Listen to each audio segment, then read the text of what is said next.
मारहाण प्रकरणामध्ये सरपंच अनंत अंजानसह 10 जणांवर गुन्हा दाखल करण्यात आलाय।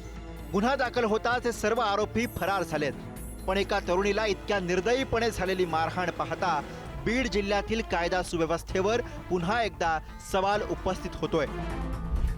अनंत अंजान सरपंच, सुधाकर अंजान, राजकुमार मुंडे, कृष्णा मुंडे, ज्ञानोबा रपकाळ, नवनाथ जाधव, मृत्युंजय अंजान, अंकुश अंजान, सुधीर मुंडे, नवनाथ मोरे। बीडपेक्षा वाईट अवस्था सिंधुदुर्गात मध्ये सुरू आहे। बीड तर हातातून गेलेलंच आहे देवेंद्र फडणवीस यांच्या, पण सिंधुदुर्गामध्ये दिवसा ढवळ्याचे खून, हत्या, अपहरण, मारामारी सुरू आहेत।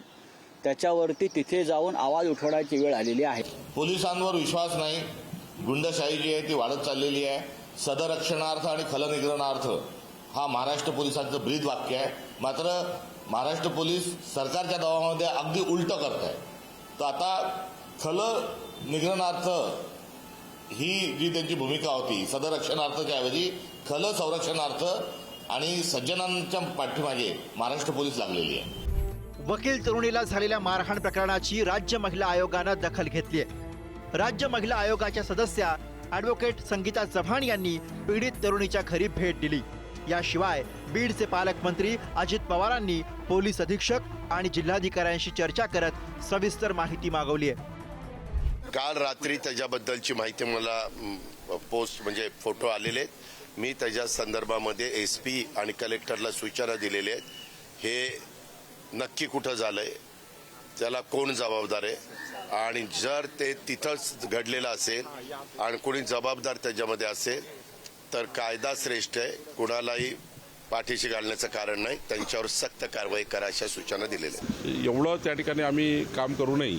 ज्या पद्धतीची गुन्हेगारी आहे, आता ही गुन्हेगारी जी आहे ती आम्ही पकडतो आहे, आणि जो गुन्हा होतो आहे त्याला आम्ही अंतिम शासन देण्याकरता ज्या काही गोष्टी कराव्या लागतात। आतापर्यंत काय होतं की गुन्हेगाराचे पळून जायचे, आता पकडलं जात आहे। त्यामुळे आता वचक बसेल, पण निश्चितपणे अजून त्या ठिकाणी बीडमध्ये काम करण्याची गरज आहे। त्या ठिकाणी त्या सरपंचाला असलेली मस्ती त्यांनी दाखवायचा प्रयत्न केला।